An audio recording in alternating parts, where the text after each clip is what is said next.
Welcome, everyone. Do we have everyone here?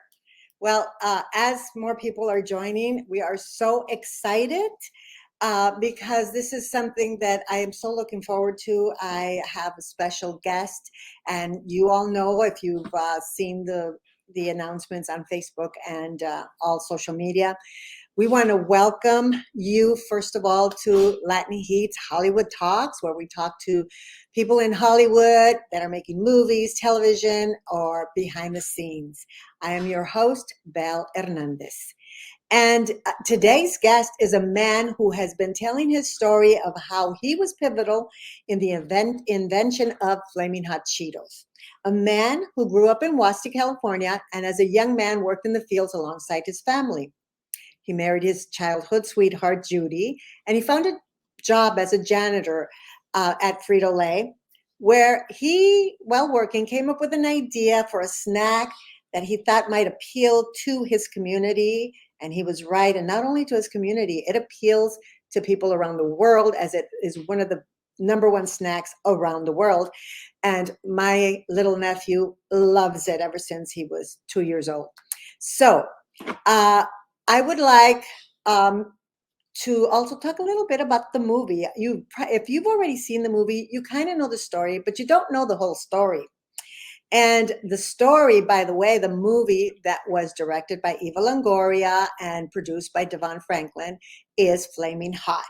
And it has been getting accolades. The audiences love it, not just here, but around the world as well. And it was the lead of Richard Montañez. The character was played by Jesse Garcia, and Judy Montañez was played by the wonderful Annie Gonzalez. And now it is my pleasure to welcome the man of the hour, Richard Montañez, to LatinHeat's Hollywood Talks. Welcome, Richard, to this wonderful interview, this live. I'm so happy to see you. It's been a while. Well, we were at the premiere together, right? Yeah, it's exciting to be here. It's so great to see you. Always a pleasure to see you, Belle. Always. Oh, well, wonderful. I Before we get into um, the meat of the interview, I just wanted to kind of ask you to kind of take us back where you got the idea of doing a movie, but before that, there wouldn't be a movie until you had the story. So tell us about the story. Tell us about um, how you got the idea to write a book, write your memoirs, and then take it and make this into a film. That was your vision. Well, thank you for that. I started telling the story, oh man, many years ago, before 2000. I was telling the story in the 90s, and the company was sending me around the country uh, to tell the story. Uh, um, and people were saying, you need to write a book, or that sounds like a movie. And, it was years later.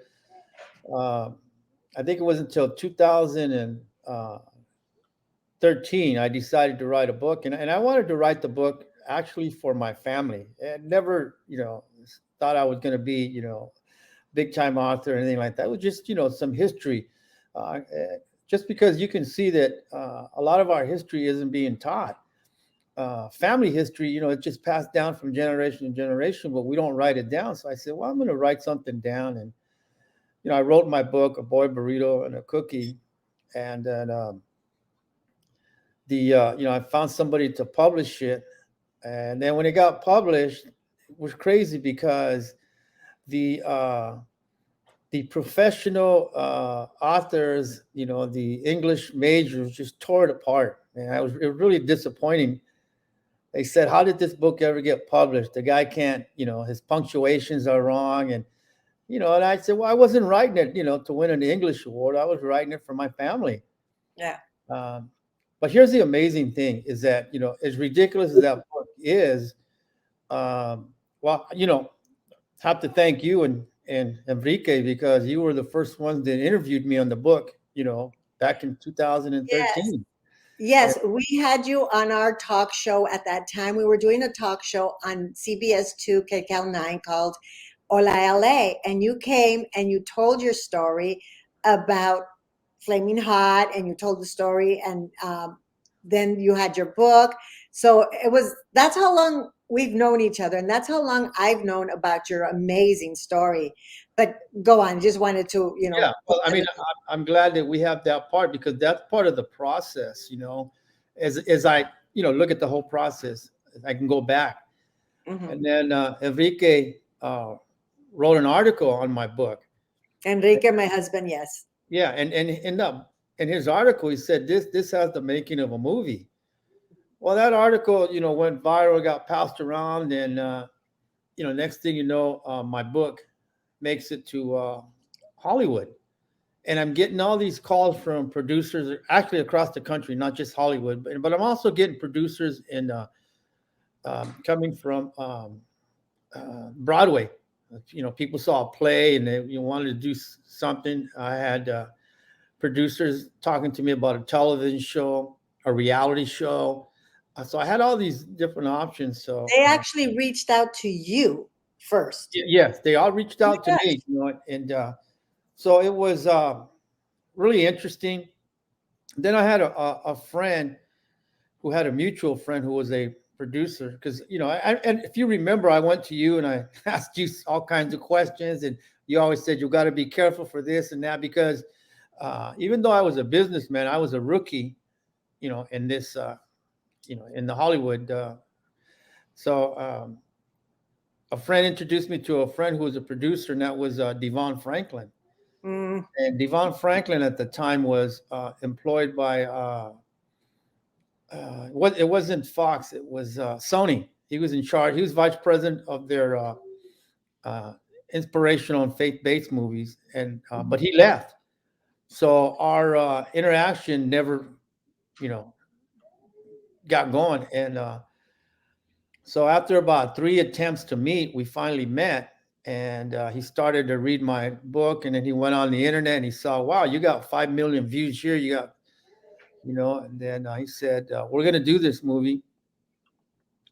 And he met my wife Judy. So we started. He brought in a writer, Louis Holick, who was the writer of. He had won some awards. So again, not knowing how the industry worked, we just went with it. And um, Well, that's interesting because let me interrupt for a little bit because there are producers in Hollywood that have an idea for a story and they can't get in to see the right people. And sometimes it takes them up to 10 or even sometimes 25 years to get a movie done.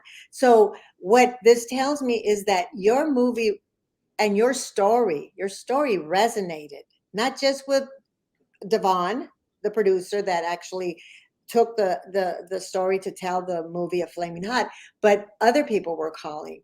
And so that's quite an accomplishment.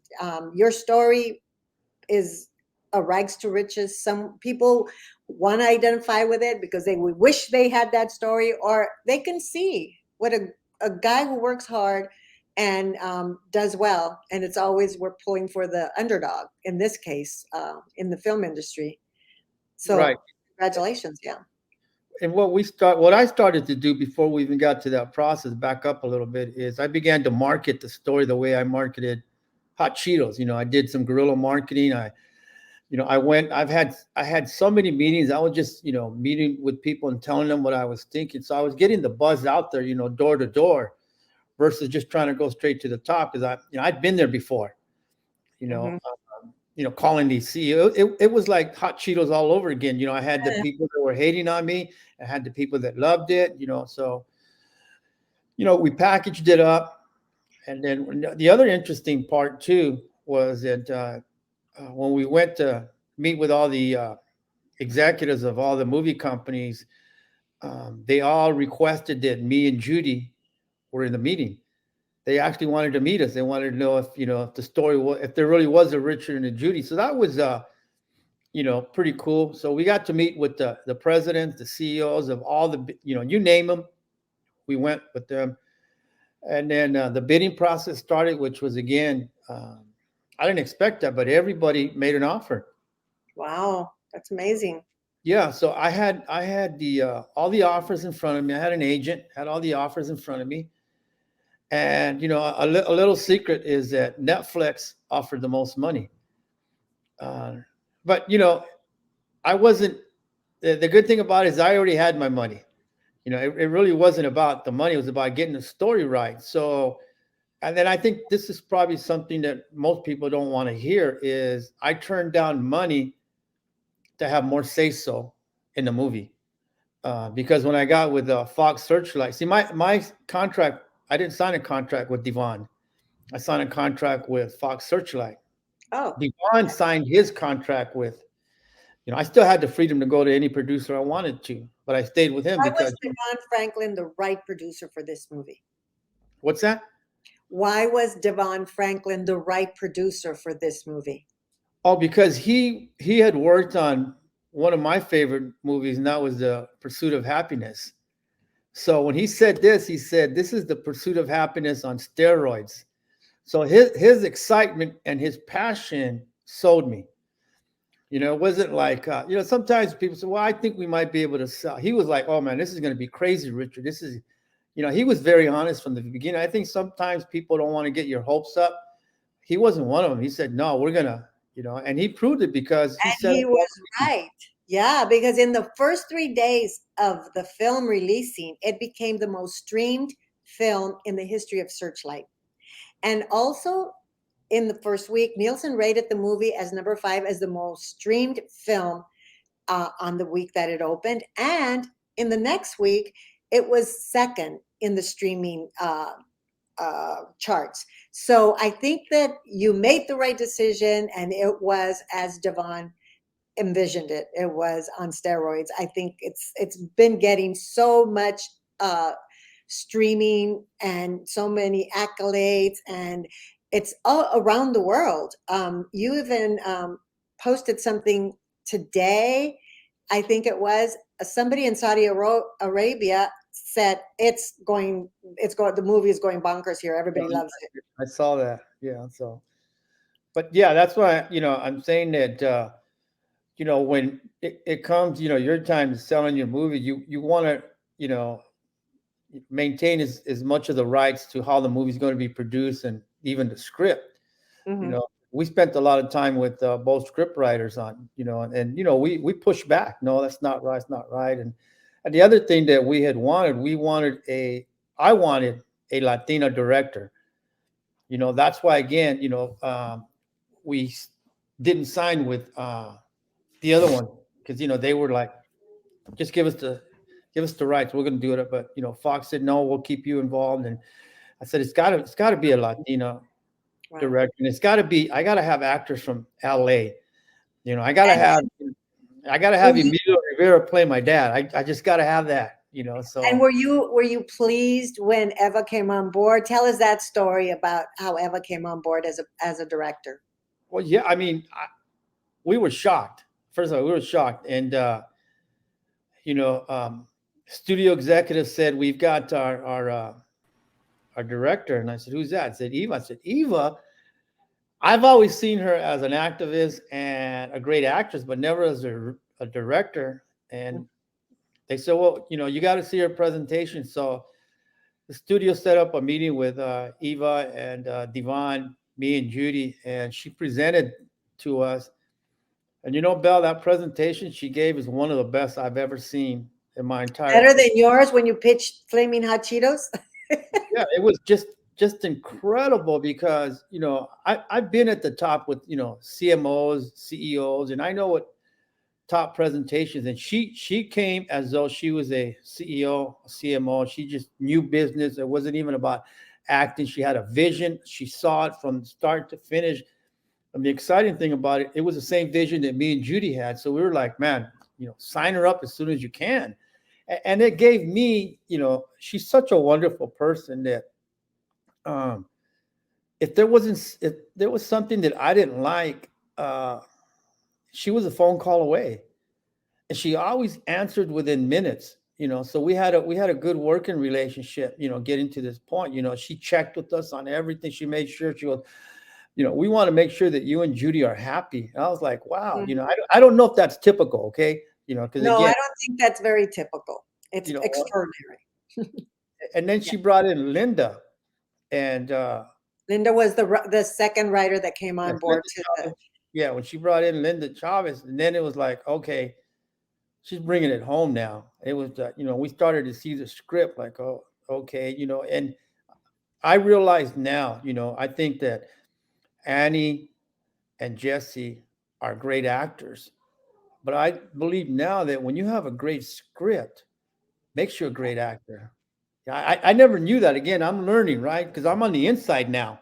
I was Yeah. always on the outside, and I, read the script and saw how, like, good scripts will make great actors, and vice versa, works both ways. But Linda just nailed it, with the And words. also, I wanted to point out that when Annie first met Judy, the person that she was going to play, which was at your home where you had a barbecue. And I just heard Annie talking on another podcast and talking about how she was apprehensive at meeting Judy, and it was vice versa. Can you talk a little bit about Judy's uh, role and how she went along with having her life on the screen? Yeah, that was, I had to really be careful there because Judy has always been in the background, so to speak. She's stayed busy running our foundation, and she's big on community, and she has a servant's heart. She does not like the limelight whatsoever. And the other thing is, she never talks about our past.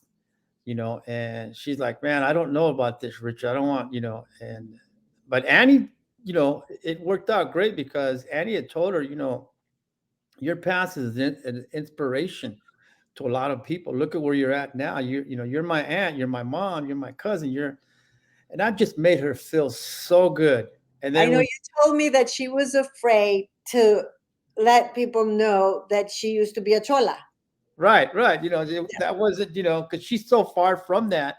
Yeah. But the truth is, she was gangster. I mean, that part that Annie played, that is so true. And I think that's what always attracted me to her is her toughness. She's sweet, stuff like that. But when she needed to be tough, there's no question about it that she was from the audio. So, and that's how she helped keep me straight. So we were a And great team. But Annie did convince her like it's going to be great. And then when she saw um, the first, clip of it, she was really happy that Annie just nailed. Annie said, I don't know how she did, but Annie said some things that only Judy could have said to me. Even like that part when they're in the stolen car, and she goes, I swear to God, Rich, if I'm in a stolen car and she hit me, that's how Judy used to talk to me. And she's the only one that would call me Rich. Everybody called me Richard or Ricardo, but she'd always say Rich. So, and she was happy when I showed her who Annie was, on her the show that she was on Netflix. Hantified. Yeah, Gentrified, and she saw her. I showed her a couple of episodes, and I go, look how Annie's playing because Annie was tough in that show too. Yes. So But I remember when we first met, you invited me to a giveaway that your foundation that you just oh, that's mentioned right, yeah, does. Every year you would do backpacks for going back to school, and you had all of these hundreds of children there picking up their backpacks, and that, like you say, Judy is the head of the foundation, so that's the kind of work that your foundation does, is you help people in need.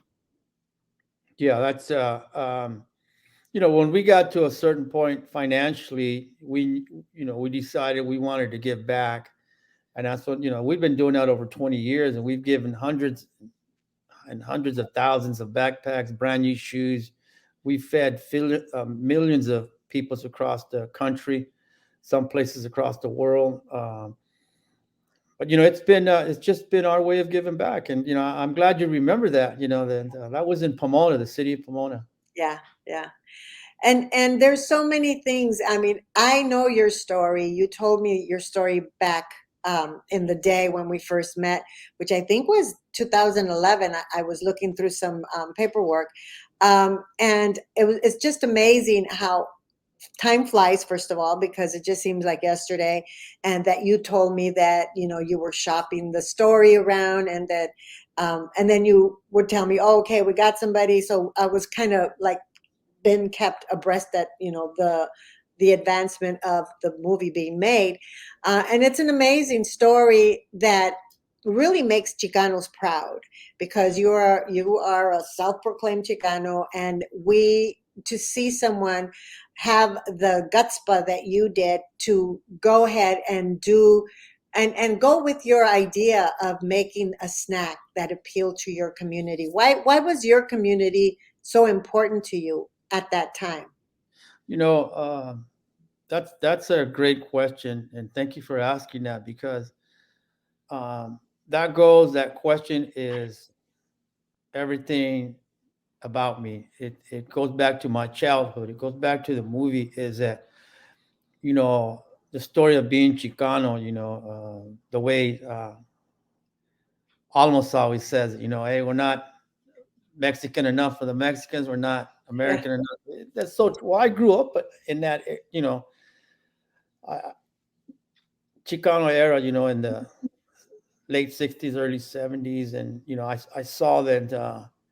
I'm dark skinned, and I saw how man, dark people really get treated pretty bad. As a little boy, I just remember walking into the store, to Sears. That's all we had, right? Sears or J.C. Penney's, and they'd grab me and say, where's your mom at, and things like that. And I was like, wow, this is gonna be like this for the rest of my life. And I haven't even done anything. And then I decided, of course, we were struggling.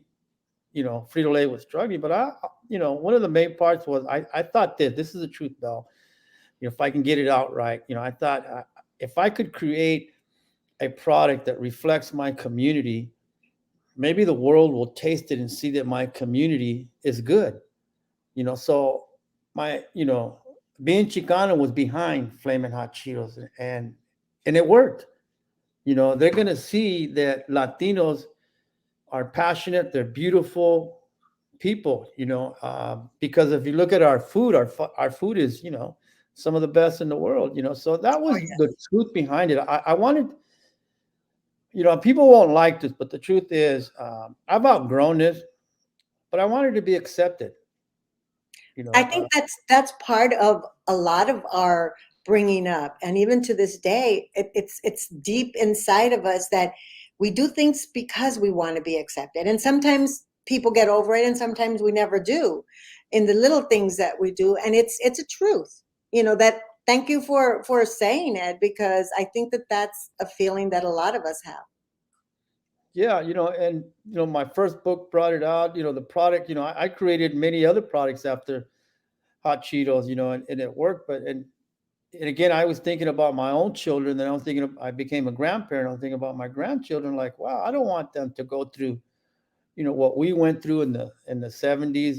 When Chicanos were being bashed left and right, or sent off to Vietnam, and things like that. So You know, I believe. go ahead. I'm sorry.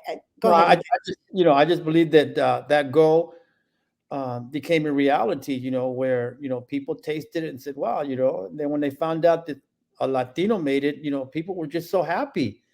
I said, "Okay, we did it. We're bringing joy to That's all it was. It's just can you accept us as who we are?" and that now that you say that, it's like people were very happy, and I think the majority of people are very happy to know that it was a Latino, a Chicano, who had this idea and who saw it through. But there are some people that don't feel that a Chicano would be able to do this, but you've disproved that, and even so, some people are doubtful of that and of your story. But we have the clip that you shared on social media, where the story, for anybody who has not seen the movie, you should go and stream it now at Hulu and Disney Plus. But Richard called it was the chairman of Pepsi, Frito-Lay at that time. Was it Frito-Lay or PepsiCo at that time? Frito-Lay. Frito-Lay. And a janitor calls to say, I want to talk to the chairman of Frito-Lay, and the secretary puts the call through. Now, people say that that's crazy, that it never happened. And Polly is going to show us the clip, because you actually did. The clip, Polly. The clip of the video clip, that's where the secretary went to one of the screenings, and she actually confirmed that, in fact, it was Richard Montañez.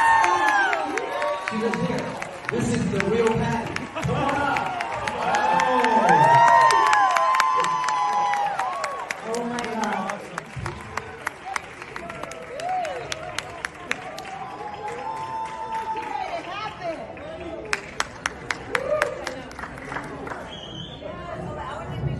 Let me tell you guys something. This is the one, Patty, come here. People don't believe in the movie. They go, oh, okay, like the secretary passed the call through. Tell them, Patty, what happened. Give them your mic. People think we made this up, like, oh, okay, he called the CEO and she patched him through. What happened, Patty? Everything that is in that movie is true. Richard called with confidence, but humility. Forceful, but respectful. Yes. Knew what he wanted, and it was just something you could really just feel. And what made you pass the call through? I can't tell you.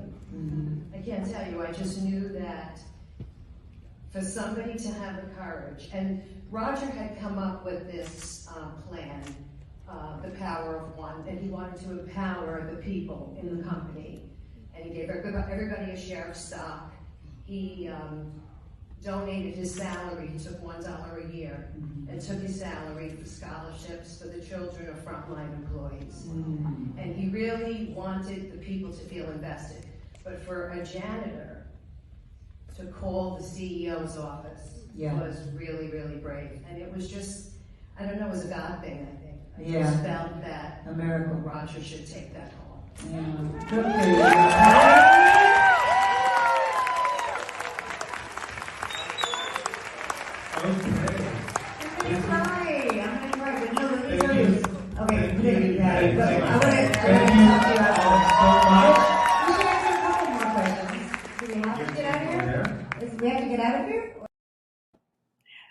That I really wanted to show that, because it's true. A Chicano did this, and it's okay. We are doing so many amazing things all over the world. One of the astronauts is a young Mexicana. Diana Flores is the flag football queen. So it's okay. We to say, Mexicans, Chicanos, we are doing all these wonderful things, and it's true. It's all true. So I am so glad that Patty decided to speak up. And like that, we also have article. Well, when I posted your story on Facebook, we actually had Mike Fuller, who said, oh no, before that, Mike Fuller, can you put that up, Polly? Who said that he knew you. I don't know if you even remember him, but he's Mike. Mike was a gentleman. Yeah. And if you notice there, he says, I was there. I was there when Enrico came. So I don't know where, this was there on Facebook. And there was another woman, her name was Leah Box, and she also knew you as well. So I just wanted to put that out there. This is Patty's email that actually she sent to the press, because she wanted to let people know that, yes, she took the call, that, yes, everything in the movie is in fact true. So it's hard to believe, but like they say, it's believe it or not, it's true. But let's move forward now. I really want to find out the making of the movie, like this is your first movie, and like you said, you really wanted Emilio to play your dad, and then you have Judy, and then all the other characters. What was it like for you to be on the set and see your film coming to fruition. What were your thoughts when you were there on set? It was exciting. It was you can't even explain the feelings that me and my family had, but you know, I was just saying to myself, I did it. Because if you remember, I used to go to you for everything, and I told you this is crazy, but I think sometimes that's what Latinos, Chicanos, Mexicans we do is we do crazy things, but they become reality. But I remember I told you I'm going to produce movies, and I started telling everybody I was a producer, and I started getting scripts, and we were going to start funding some things, and but I had put a few million away for my first movie, so the scripts I was reading, nothing really stood out because I had one shot. I didn't have enough money to make a bunch of movies that didn't work. I needed one shot, so I never thought that my first movie would be my own story. It wasn't, that was never the intention. We just kind of walked in. Again, we're talking about the process. So, uh, and Fox and Devon and again, Eva treated us with such respect. Eva is a very respectful person. Mhm. She took care of the little details for our family, to fly in whoever we wanted to bring in. And Judy said, I want my grandkids in. And she said, consider it done. So all my grandkids, the ones that wanted to be in it are, they have cameos in it. But as far as the flight arrangements, the hotels, everything, Eva is first class. I got to say that. She took care of everything, made sure. And then she checked with us. Is everything okay? Like, wow, you're already busy. You don't have to worry about us, and She did all that, and she directed an amazing movie that has it all. It's got all the feels there. You are inspired, and you cry, and you cheer. And so you saw a lot of that when you went on the screenings. Um, what was the feeling to see your life there and to see the reaction of the audience? it was there was some scenes where uh me and Judy just looked at each other and we started crying Oh, because we were 17 again.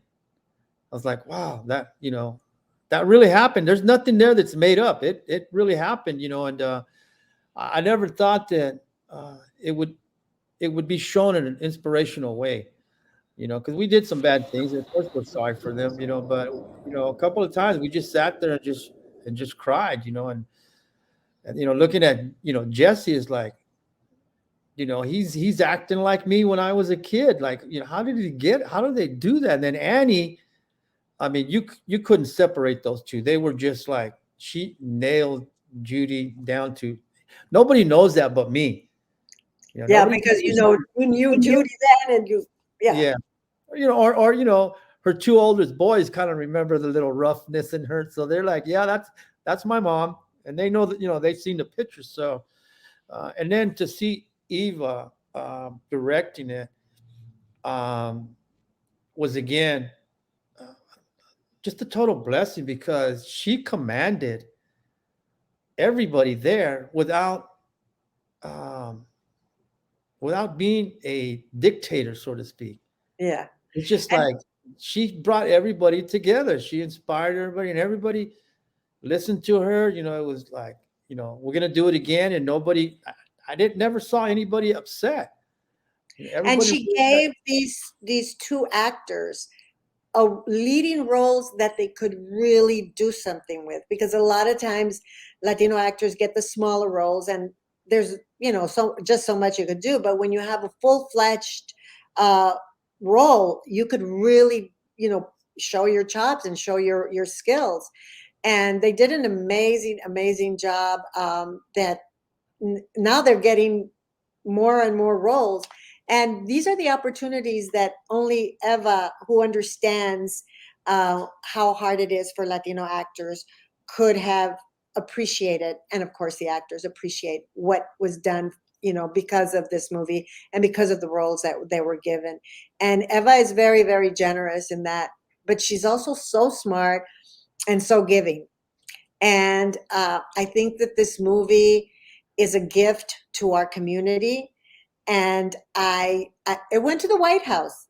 What other, you're in there with just a select few other Latino movies that have gone to the White House. It gave the movie a worldwide platform, and like they said, they're loving it in Saudi Arabia and in Mexico and wherever it's showing. So congratulations for that. I am so proud and so happy that the movie got made and it was a hit.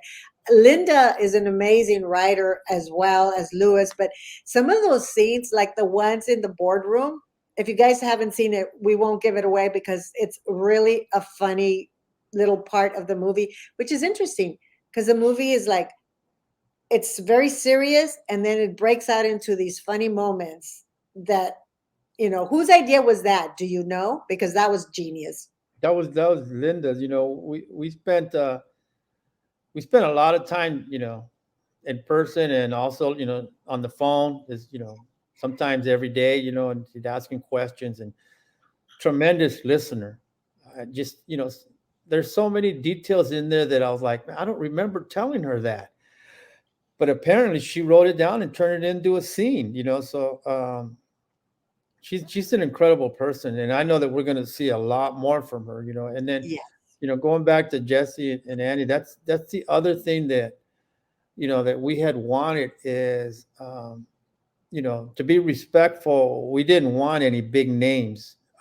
I didn't want any big names in my movie, um, because we wanted to give somebody a chance of making a big name for themselves. That's Mhm. exactly what Jesse and Annie did. It's a I mean, they give a lot of credit to the story, but they won that part.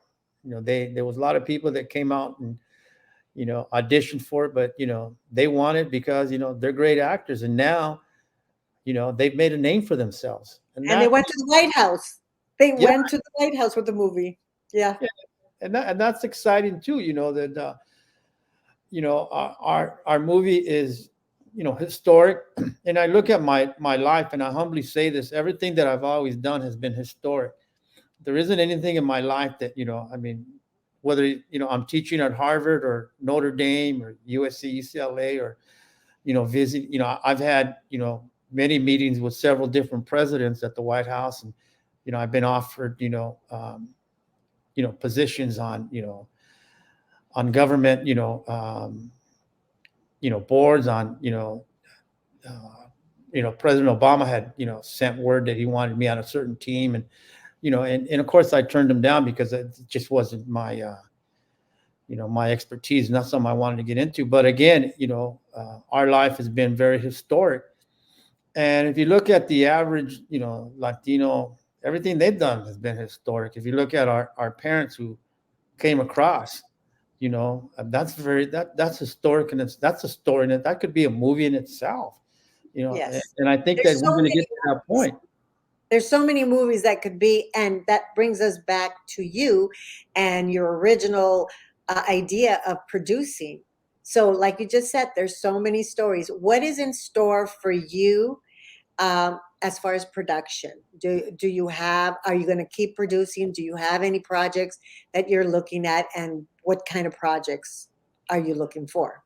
Yeah, we're looking at a few projects right now. First of all, I got some personal projects on mine. We're working with a company right now on doing a documentary on my life, which is would be pretty cool. And then there's a company that we talked to who want to turn this into a Broadway play. And Okay.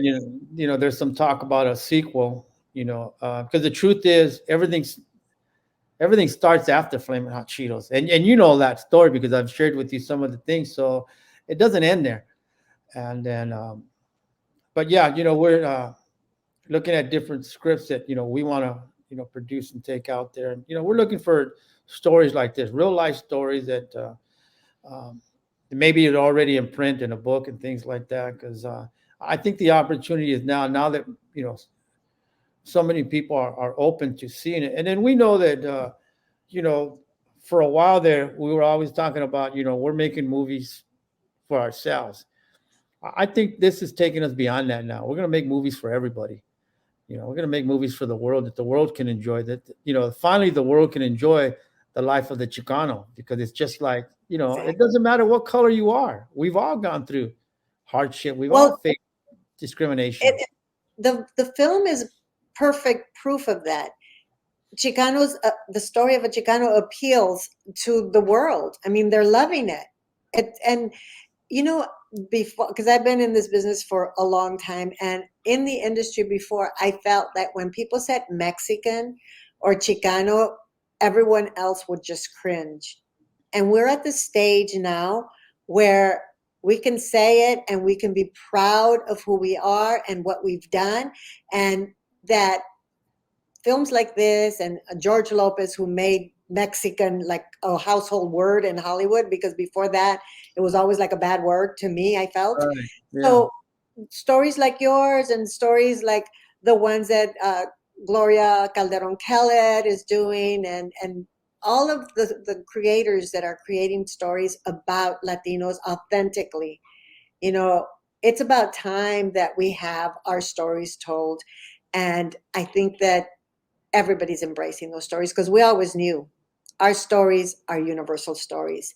It just happens to be about this community. And Flaming Hot Cheetos, Flaming Hot has proven that. So I wanted to open it up for a couple of questions in case anybody is here that would like to ask a few questions. I'm sure we can. Okay, so here it is. Bossler baby, for sure. I love Richard. I heard about his story back in 2013 when Edub interviewed him on Pocos Pero Locos. He's the people's champ. I mean, a lot of people feel that way about you. I'm sure you don't. You do so many interviews. Do you remember that one? Well, you know what? This is one of my girls here. She's a great singer, great rap artist. She's we've been friends for many years. She knows the hood, So I've tapped into her energy. But yeah, I remember that when E Dub had called me, and I went into the studios and we did an interview, uh, and that again, part of the process, get the story out any way you can. You got to work it first. You know, Yes. By the way, give us some advice about marketing, because after the whole invention, you were put as the head of multicultural marketing. So give us a tip about marketing, so that for someone, a filmmaker that's looking at this and say, what do I do? How do I get my movie out there with no money? well, marketing is actually a science. People think it's about this and that, but it is a science. So you have to approach it that way. But for somebody that's just starting out and wanting to get their story out there, it's going to be guerrilla marketing. The money doesn't come in till after the home run. So you're not going to get money to hit a home run. You got to hit a home run first, then the money comes. So the best way to do that is through guerrilla marketing. Is getting your story out there, doing as many interviews as you possibly can, and before you know it, the right people will hear it. And I've said this in some of my presentations, that I've learned this, that I'm not trying to influence everyone, only the right ones. And what I mean by that is, you were one of the right ones. I was able to influence you, to be friends. Patty was one of the right ones. I was able to influence her to put the call through. So don't worry about trying to influence everyone, just the right ones, the ones that are going to help you, and, time is so precious that, starting out, you don't have time to try to convince everyone. Look for the ones that can help, the ones that, can really, make a difference in those. And again, a lot of times they're not who you think they are. For me, it was the executive assistant. Who would ever think that, Patty would be the one to put the phone call through? But, I knew it. And, it was such a sweet surprise when you had that video, because that was a surprise for me. We've been friends for many years, and she was frustrated, and, she communicated to me that was wrong what everybody was saying about me. And, and then I invited her to the showing in San Francisco, and how she went up on stage. Yes, I love it. She just like That's her. That's her. You're not going to stop her. You're not. She's going to find So it was so funny when I looked. I go, man, that's typical Patty. You're not going to stop her. She's getting on that stage, And I think that She said she described Enrico as a very giving person because we just think of Enrico as like, oh, he was the chairman and like stuffy.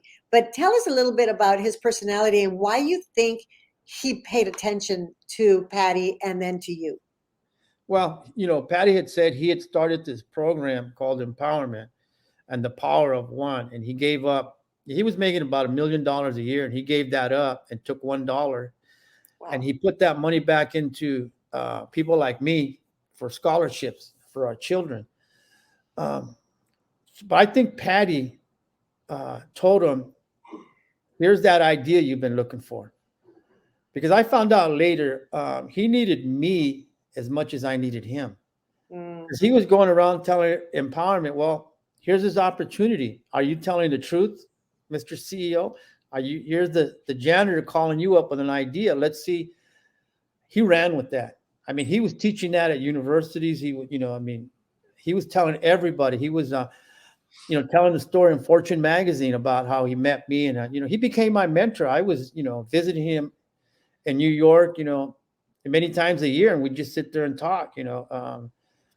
But I think that's what I'm saying is that, when you find the right people that belong in your life, they need you as much as you need them. So, you can't just go out and try to sell your story to everybody. It's got to be the right ones, Mhm. and you'll figure that out. People will figure that out who they are. If somebody says like, move on, don't take it personal. Don't But take it. also, you knew him, but you also knew the other chairmans of PepsiCo after Perry? he left, Yeah. right? I've been friends with every PepsiCo chairman since the very first one, because before Flamin Hot Cheetos, that the movie really doesn't tell. I had saved the company millions of dollars in cost saving, because in the movie it shows me with a notepad and writing. Well, that's true. I would get these ideas on the floor, and then I would take them home to Judy, and Judy would write them up for me in a presentation. Then I'd take them to the boss, and Ah. he was just so fascinated. Like, how did you do this? And I was like, oh, I've been working hard. But that's what got me a lot of attention. Is I had saved several hundred millions of dollars. And then when I did become a machinist, I saved even more millions of dollars by correcting some of the machines that went nationwide. And then I became, when I was still in operations, before I even went into marketing, I became the trainer. So I rewrote a lot of the training manuals for Frito Lay. Now, again, all these people that were doing this prior to me were engineers, were college graduates. I didn't have any of that. But that's what I'm saying. The things that we learned from our parents as Chicanos and Mexicans, that all of a sudden they're like, wow, we really are a brilliant society. We really are brilliant. Everything my dad taught me was coming back. But It seems like there's been so much negative talk that there came a point where we started to believe it, but now we're being enlightened by yeah, going to college, by learning about our culture, by watching inspirational movies, by seeing all of Latinos and what we're contributing to this country. So, right. oh, and here's another one, Moises Gonzalez. Hey, Richard, please make extra lemon hot Cheetos. Is that a thing? Is that Now coming? they're People asking us ask, to make it hotter, man. It's already hot. yes, it's already hot. But there are some with lemon, right? Yeah. Uh-huh. Yeah. And then Rachel Carmona, as a granddaughter and daughter of Chicano business owners, so many untold stories. Totally agree with me. Yes, there's so many guys. Write them, make them, and take some to Richard. Maybe he wants to fund you. And Frank Montes, a friend of ours, says, I want a part in your next movie. He's got it. Okay, Frank. And then we have Myra Chavez. How does your family feel about the success of Flaming Hot, like your kids, your grandchildren? They're happy with the movie and the hot Cheetos, but what's really interesting, they don't tell anybody. They don't go. They're not. They're very humble. They're very good kids. They Ah, don't say, "Well, my grandpa created Hot Cheetos. They don't do any of that, but they're proud. They're very Yes. proud. They love. We were out to dinner yesterday, and we were just talking about it. They love the way the movie came out, so they're very, very proud. But they're also humble. Wow. It's a legacy to you. And Andrew Velasquez, from one Chicano to another, I'm proud of the Latino excellence, hermanos. For sure. For sure, you. Andrew. Yes. Well, Richard, thank you so much. I don't want to keep you here forever. And I'm sure that all the audience appreciates and will appreciate it when they see it, re-see it, and the people that didn't come on are going to watch it afterwards. But thank you so much for, giving us a little bit of insight into how your trajectory was, both at Frito-Lay and also making this movie, which you gave a lot of little gems there. So thank you for that. I'm sure you're inspiring other people as you are inspiring me. So I want to just thank you, and hopefully we'll see each other soon. And Sure. looking forward to your next movie. And also, I want to thank Paulie from the Latino Slant.